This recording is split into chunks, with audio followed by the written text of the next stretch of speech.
all surreal. You're still kind of trying to take it all in. What is the feeling now? Still surreal. You know, I can't believe that I'm in this position right now, and I did the things that I did tonight, and I would like to thank God first and foremost for blessing not only myself but everybody in the organization to be in the position that we're in, to get the win and to move on to Miami. You know, my home state, and you know, I can't believe it that I'm still being able to play, you know, at my home state. This is so surreal right now. You started your career bouncing around a lot of teams, and when you look back at these last few years since you left Purdue, what pops into your head now that you're at this moment?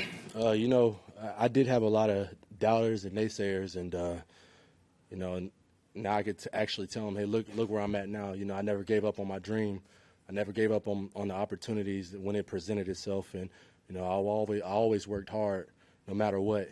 And yeah, it's crazy that I've been on 7 different teams. I actually still have, you know, the cut dates, and I look at that before every game.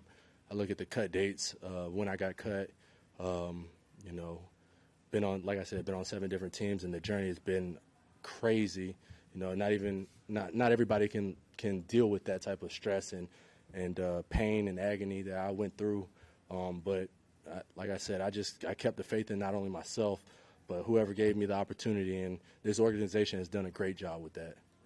We talk a lot about your speed, obviously, but can you just describe the vision that you see on the field, where you see these lanes that really help you out? You know, this scheme that we run, you know, the outside zone and inside zone, it's been working for years. You know, even back when Mike Shanahan was the head coach in Denver, and even in Washington, you know, it's still, the philosophy is still, you know, transpires into what we run today.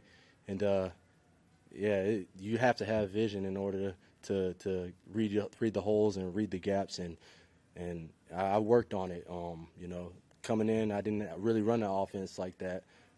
Coming out of college, I was running more of the shotgun, you know, runs and sweeps and all that type of stuff, and that's what I was basically known for, especially with my speed. You know, it's a little bit easier, but having to transition into, you know, gap scheme and reading holes one at a time, it took a little bit while to you know, to work out, but it pays off once you get to it. Did you know that you were getting close to Eric Dickerson's playoff record for a single game? No, I did not, actually, and truthfully, for you to even say that right now is like, I'm still shocked. Like, I can't believe that Eric Dickerson is the ultimate, you know, running back, and it's a guy that I look up to. Even all the other running backs, you know, even with Frank Gore, you know, to even be mentioned, you know, with somebody like Eric Dickerson, that's unbelievable.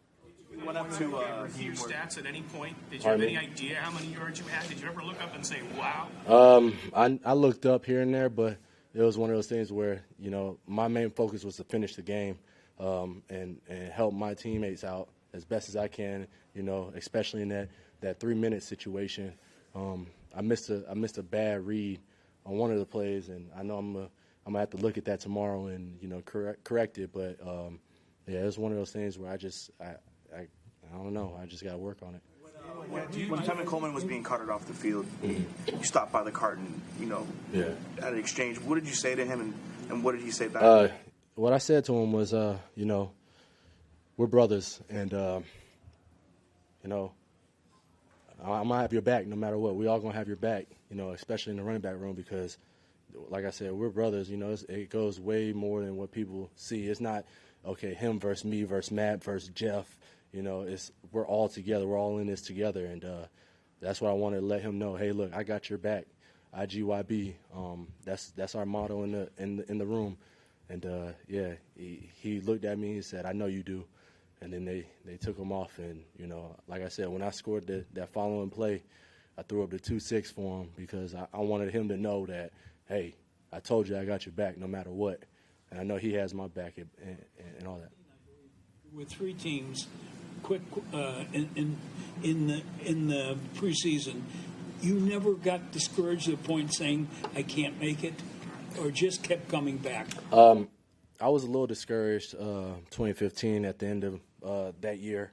I was with the Browns. My wife, she's from Cleveland, so, we thought that we had something in the bag, me making the roster. And then coming into, training camp, preseason, I had a little bit of an injury, so I missed the last preseason game that year. And, I thought I was on the roster. I made the roster, the 53-man roster, and then celebrated with my family.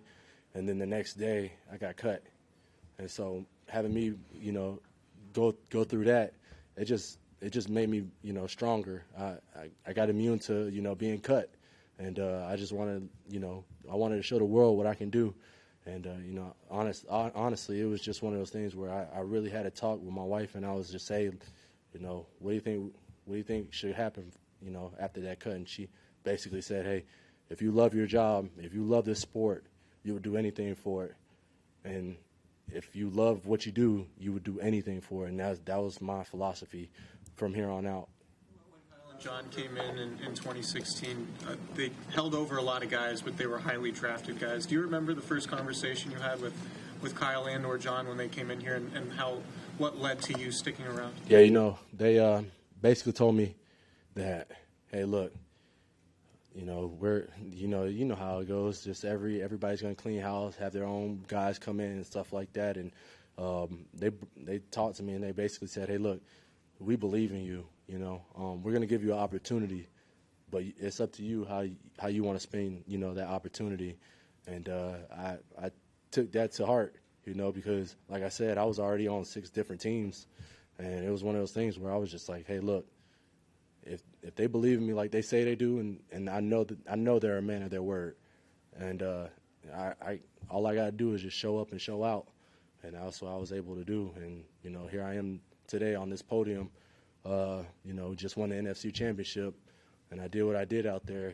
Like I said, I got to thank them first and foremost for allowing me to be in the position I am in right now. When was the last time you ran for 220 and 4 TDs? Last time was about 30 minutes ago. Yeah, so never. Honestly, high school. I didn't even get it in high school like that. Yeah, I was a receiver and coming out, and I made that transition to running back my junior year of college. So after that, honestly, maybe against Illinois, 2014, had 115 rushes on 6 carries, something like that, and 2 touchdowns. So that was probably my biggest game. Raheem, when you came here, even when you found a team that, as you said, believed in you, were there times early on here when you thought, I'm a good special teams player, that's maybe my role in the NFL, and that's what I'll be? Yeah, even back in college, I was my freshman year. I came in and I led the nation in kickoff return average, and it was one of those things where I knew I had a knack for special teams, and I knew that if I was going to make it in this league, I'd have to take care of special teams, and every coach. I still talk to coaches that are on opposing teams, and they tell me, hey, look, man, I'm sorry what happened to you. Sorry, it goes a long way with me, but at the same time, it's like, hey, I'm in this position for you, for a reason, because of you. And for you believing in me, and ultimately, me believing in myself. And I knew I had to come in as special teams once John and Kyle got hired. I knew that I had to play a role and contribute on teams in order to make the roster, and it didn't stop there for me. I wanted more. All right. So, Thank you, guys.